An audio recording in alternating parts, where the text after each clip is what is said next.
The Art of War. When 12-year-old Masha Moskalyova drew an anti-war picture at school, her father ended up in prison. Both are now free in France. I don't even know who I'm supposed to be meeting, confesses 16-year-old Masha Moskalyova apologetically as she arrives an hour late for our interview in Paris. With her father in tow, she appears to be in charge of getting the pair to the flurry of media engagements they've been doing since they finally reached in France in early March. Masha is no ordinary 16-year-old, it's safe to say. Aged just 12, she very unexpectedly made headlines in Russia and beyond when the principal of her school in central Russia's Tula region reported her to the authorities for an anti-Russian drawing she did of a woman with a Ukrainian flag defending a little girl from a Russian rocket. The police investigation that followed ultimately led to her father Alexei Moskalyov, somebody who had already spoken out against the Russian invasion of Ukraine online, being charged with discrediting the armed forces and sentenced to 2 years in a prison colony. Meanwhile, Masha was sent to an orphanage, before going to live with her estranged mother until her father was released. In conversation, Masha quickly eases out of her organizational role and becomes just like any other young person, raving about how much she loves Paris. That she doesn't much miss her hometown of Yefremov is clear, and she tells me that the only thing she remembers about it fondly is her best friend, although even she isn't the same person anymore, she admits. She's grown up and now we have almost nothing in common. She has a completely different vibe. When asked about the fateful drawing she did that changed both their lives forever, Masha sighs and says that she's told the story hundreds of times, before dutifully going on to do so once again. We had an art class one day at school. The teacher told us to draw something political, even though that was usually forbidden. She said we should draw something to show our support for the troops, the war, and the president. I drew the picture, and then after the lesson one of my classmates, whose father is a policeman, came over to me. She was interested in what I had drawn and started to ask questions. Though she was only 12 at the time, I shouldn't have been fooled, she was no innocent child. Masha's classmate first told their teacher about the drawing, then the school principal, and then finally the police, who came to the school 2 days later. While they questioned Alexei in one room, in another they attempted to convince Masha to join the local pro-war youth movement. She refused. The single father. After their apartment was searched in December 2022, Alexei and Masha moved to the town of Uzlovaya, some 100 kilometers from Yefremov, in the naive hope that the authorities would forget about them. However, within a week, Alexei had been detained and placed under house arrest, while Masha was sent to an orphanage. The prosecutors in the case requested the court hand Alexei a 3-year sentence for his online criticism of the war. However, on the day he was due to be sentenced, Alexei, who had been placed under house arrest rather than in pre-trial detention ahead of the court's verdict, broke his house arrest and fled across the border into neighboring Belarus. He'd done this with the help of human rights activists who had assured him that they would be able to help Masha leave the country herself in due course. Even breaking his house arrest would prove to be far more difficult than he had expected, Alexei says. I was guarded by 4 cars, special forces, police, traffic police, and the FSB. They had surrounded my flat to ensure I didn't do a runner. I had some binoculars at home, and could see them standing around, smoking, and waiting for me. When the prearranged time for me to leave my apartment came, it looked like it would be impossible for me to leave undetected, he says, adding that he waited until 4:30 a.m. to call a taxi and then slipped out into the night. The cars just remained where they were in front of the building. It seemed that I had done it, the officers had apparently fallen asleep. They're only human, after all.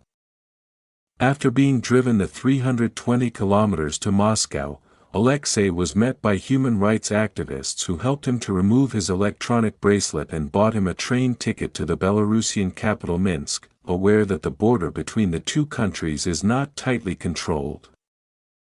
Rather foolishly, however, Alexei says that he kept his ankle tag as a souvenir, believing that it would only work within the bounds of his apartment.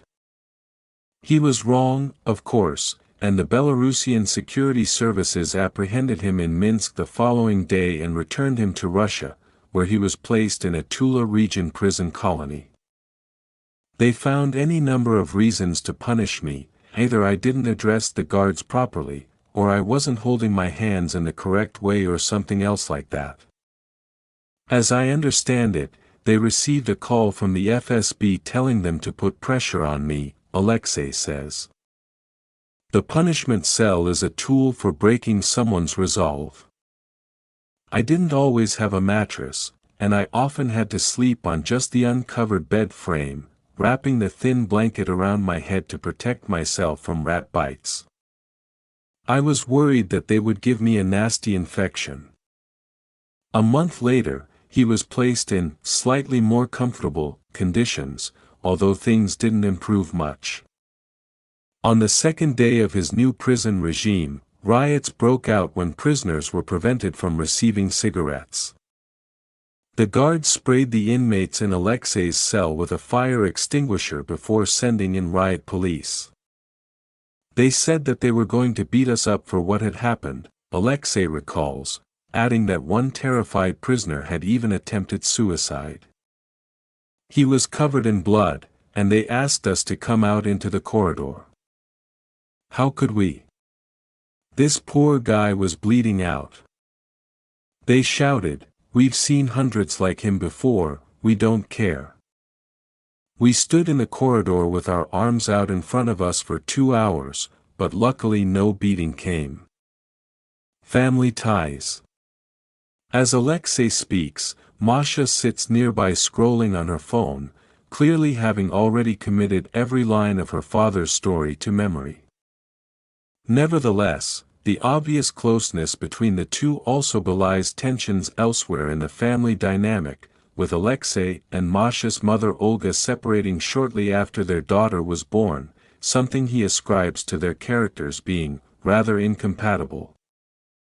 I let her go and live on her own, Alexei says, while he lived with Masha and her older half-sister Dasha until Dasha went to live with her own mother when she was 10 years old. Despite having had little contact with her daughter during her formative years, Olga came to collect her from the orphanage where she had been temporarily placed by the authorities following Alexei's arrest. Though human rights activists had paid off Olga's debts and provided her with money each month to cover Masha's expenses, the years in which they hadn't been close had taken their toll and the pair remained estranged today. Masha says that staying with her mother long-term was never an option. Where had she been for the past 10 years? It doesn't really bother me, we were never in contact with each other, so there was no point in starting now. We are just very different people. Masha was allowed no contact with her father for the first year and a half of his prison sentence. After hundreds of visits to the prison administration, they finally allowed me to have a telephone card. I will never forget what happened next, Alexei recalls. Masha picked up the phone. I asked if she knew who it was. There was a pause, then silence, and then I could hear crying on the other end. She was in hysterics, so much so that she cried through all of the minutes I had paid for, despite my attempts to calm her down. It was only on the day he was released from prison that Alexei was finally able to hold his daughter in his arms again, and even then he recalls how that fleeting moment of pure joy was swiftly replaced by fears that the authorities would arrest him again. Indeed, the FSB agents had warned him that they wouldn't forget him once he got out of prison. Soon afterwards, the pair left Russia for Armenia. Freedom at last. Alexei makes a point of expressing his gratitude to Russian-Israeli businessman Leonid Nevzlin, who supported the pair financially while they were in Armenia and continues to help them out today in France. Having attempted to claim political asylum in Germany, the pair decided late last year to abandon that plan and to apply for a French visa instead, which they received earlier this month. I never expected us to make it out of Armenia, as they have an extradition agreement with Russia, and I was worried that at any minute the authorities would send us back. We were very lucky to get out when we did, Alexei says. Neither father nor daughter ever wants to have to deal with the authorities in Yefremov again, and Masha says that returning to Russia would only be possible for them once there has been a change at the very top, which she doubts will happen anytime soon. She is referring to the same administrative workers who helped to break the family up and worked with Child Protective Services to restrict Alexei's parental rights. There are also the building managers who turned off the family's gas while Alexei was under house arrest. Though both Alexei and Masha understandably feel great resentment towards the entire administrative apparatus that was used to split them up and to restrict Alexei's parental rights, Masha says she reserves particular disdain for teachers who denounce their own pupils to the authorities.